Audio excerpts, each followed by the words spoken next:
had to be honest with you, man. I'm even shaking right now being on this show. I'm a big time introvert. How you address it is you face it.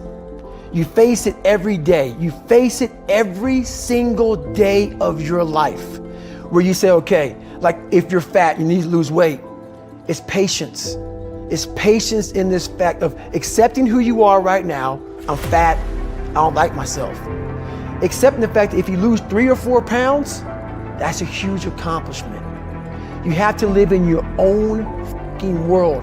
You cannot judge yourself. That's why social media and all these things are horrible. You can't judge yourself off of the so-called competition that we have made up in our mind. The things that, how people look, how people act, how smart someone is. This is a race that you run completely alone. And you're all by yourself. I had tons of sticky notes all over my mirror. It wasn't like, be better than John or be as fast as whoever. Okay, David, yesterday you did this. Today, our next goal for the week is this. So I had a year goal, weekly goals, daily goals, hourly goals, and the big goal was I lied a lot growing up. I wanted to be accepted. One goal was, let's go one day without lying. You look to your left, you look to your right, and you start to judge yourself off other people.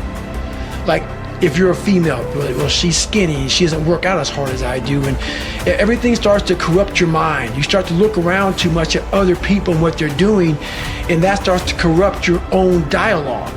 We are judging ourselves against too many fucking people. You have to judge yourself against yourself. And that's the one thing I started learning, man. This isn't a race against me and Rich Roll. This is a race against David Goggins and David Goggins alone. And once you can silence all that bullshit, all the outside interference and things that are attracting your mind to everything, you can then start to grow in realizing I'm stressed out for no reason. This is my own little race. This is my own timeline, and this is how I'm going to run it. I've done a lot of public speaking. Yes. And something you enjoy doing? I don't enjoy doing it. No, I don't enjoy doing interviews, and people go, well, why do you do it? One big reason why I can't stand it, public speaking, being on camera, I used to stutter real bad growing up.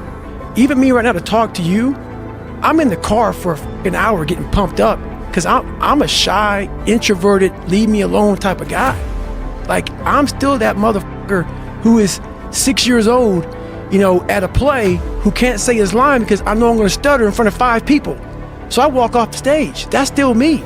So every day I'm fighting that dude. So people think, oh my God, man, you're on a podcast, you look so crazy, so evil. No, I'm trying to be locked into Joe. So my mind isn't veer off saying, let's run out the damn door because people are watching me on the fucking podcast. I want to open this damn door and get the hell out of here, man. So that's the real me. So I'm not sadistic, man. I'm focused on what I have to do to stay locked into the game of life. It's funny that you're sitting here saying that like things like public speaking you find hard when you've done all the crazy, insane stuff that you've done. Because I do them alone. You know, like I pick these hard things that most people think you can't finish anyway.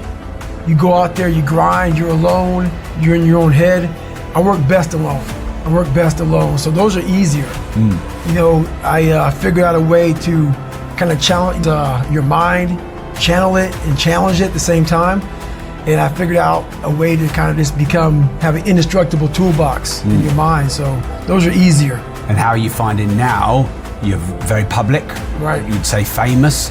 You come to London, which isn't where you live, and you get recognized everywhere. You're speaking in front of 500 people. How are you finding that phase of challenging your mind and your life? It sucks. I'm gonna be honest with you, man, because, but for some reason, I have a gift.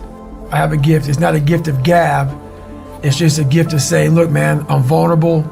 I'm very, very human. I'm not God's gift. I'm not Superman. I'm not Batman. I'm not even Robin. But I did figure out some things along my journey.